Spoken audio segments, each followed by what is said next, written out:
अस्सलामुअलैकुम जनाब। आज हम बात करेंगे 3 टॉपिक्स पे। सबसे पहला टॉपिक तो हमारा ये है कि ये ऑर्डिनेंस जो पीपल्स पार्टी वापसी लेने की बात कर रही थी 2-3 दिन से, और लिया भी, और ये इलेक्शन कमीशन ने उसको एक्सेप्ट नहीं किया, और बज़िद है कि वो संडे को 15 जनवरी को इलेक्शन कराए। तो उसकी वजह, दूसरी वजह, इलेक्शन होता है संडे को तो लड़ाई झगड़ा खून खराबा होगा, तो वो क्यों होगा। और तीसरा जो एक मुहिम सा महसूस होता है कि शायद लड़ाई झगड़ा कुछ ना हो, नॉर्मल इलेक्शन हो जाए और उस इलेक्शन में फतहयाबी जो है वो मिली जुली हो। यानी ये जो इलेक्शन होंगे बल्दियाती कराची, हैदराबाद, मीरपुर ख़ास में, उसमें तकरीबन जो है वो इत्तेहादी हुकूमत का चूचू का मलिया बने। ये तीनों वजूहात पर हम गुफ्तगू करते हैं आपसे। सबसे पहला हमारा ऑर्डिनेंस, अगर पीपल्स पार्टी को लेना था तो वो 1 साल पहले भी वापसी ले सकती थी, और एमक्यूएम को जोर देना था, ज़बरदस्ती देनी थी, तो उस वक्त जब इन्होंने मुआहदा किया था तो मुआहदे के 1 हफ्ते बाद भी ये वापसी हो सकता था, हल्का बंदियाँ सेट हो सकती थी।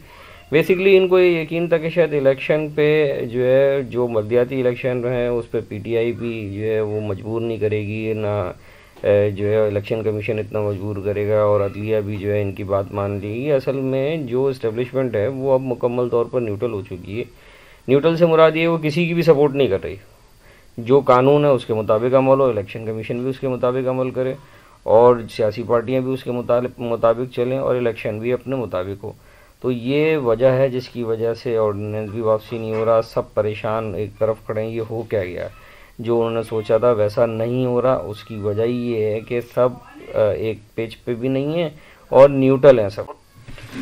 जनाब, अब हम बात करते हैं कि इलेक्शन के वक्त लड़ाई झगड़ा और खून खराबा क्यों होगा।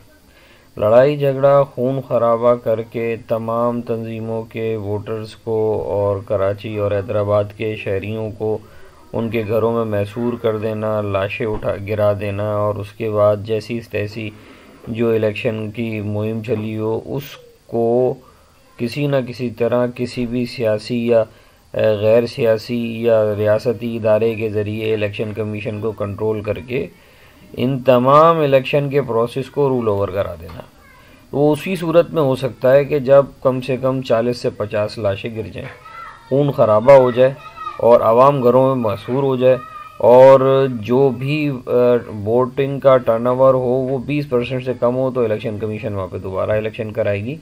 तो ये वो प्रोसीजर होगा जो खून खराबे को लेके आएगा। अब हम बात करते हैं उस पॉइंट पर कि कोई खून खराबा ना हो, इक्का दुक्का पोलिंग स्टेशनों पर लड़ाई झगड़े हो जाएं, लाठियाँ चल जाएं और फायरिंगें हो जाएं, लेकिन इलेक्शन अपने टाइम के मुताबिक शुरू हो, टाइम के मुताबिक ख़त्म हो जाए, और फिर चूचू की मलिया बने।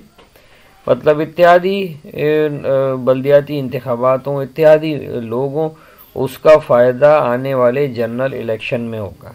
इस जनरल इलेक्शन के फ़ायदे की जानिब देखते हुए सब जो है अपनी अपनी मर्ज़ी के मुताबिक जिसको जहाँ सीटें चाहिए होंगी वहाँ उनकी सेटलमेंट हो चुकी होगी, और लोग निकलेंगे, जाके वोट डालेंगे, और उसमें जो है वो अक्सरियत जो है वो कभी ये भी हो सकता है कि एमक्यूएम की तो खैर हो ही नहीं सकती, अक्सरियत किसी भी सूरत नहीं हो सकती।